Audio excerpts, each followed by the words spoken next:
Sur les traces de mon dossier de naturalisation, j'ai abouti à Rezé.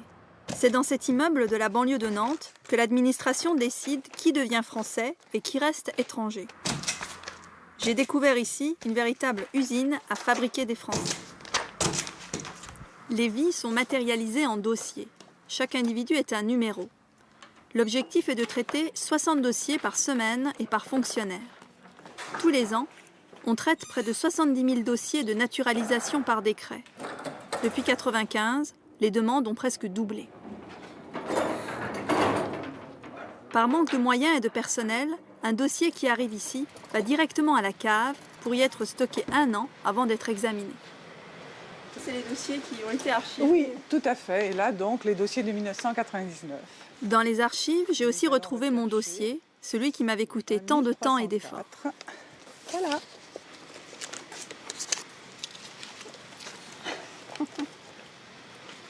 Donc ça, c'est mon dossier à moi. C'est votre dossier.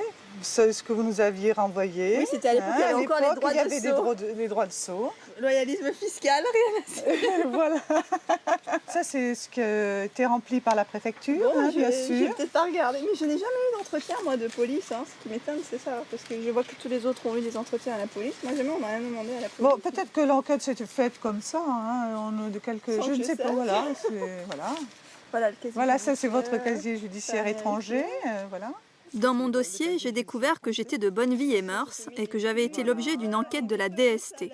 Il paraît que ça se fait pour tout le monde. Il y a tout, il y a toute une vie là-dedans, de feuilles de salaire. Bien sûr.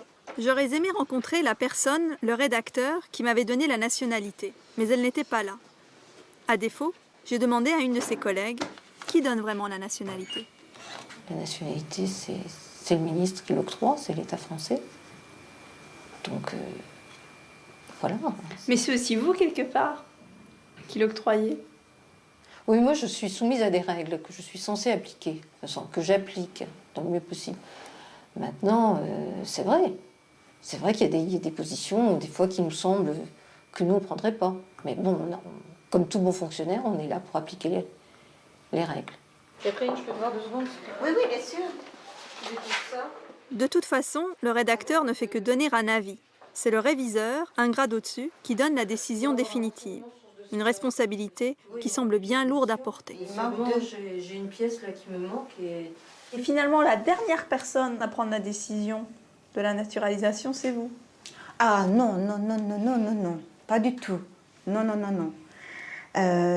En cas de désaccord, de difficulté sur un dossier, disons que moi, je vois donc le dossier après le rédacteur qui fait une proposition. La proposition est favorable, mettons. Ça ne pose pas de problème. Donc je suis d'accord, oui. À ce moment-là, je peux dire que j'accorde la nationalité française. Mais s'il y a une difficulté sur ce dossier... Au terme de ma visite à Rezé, j'en ai conclu que personne, en tout cas au niveau des fonctionnaires de base, ne voulait porter la responsabilité de fabriquer ces nouveaux Français. Impossible de discuter de la part subjective des décisions prises ici. Tout le monde se réfugie derrière les circulaires et la hiérarchie. Le dossier est soumis à monsieur le sous-directeur ou à son adjointe. Et le dossier peut également encore être soumis au ministre.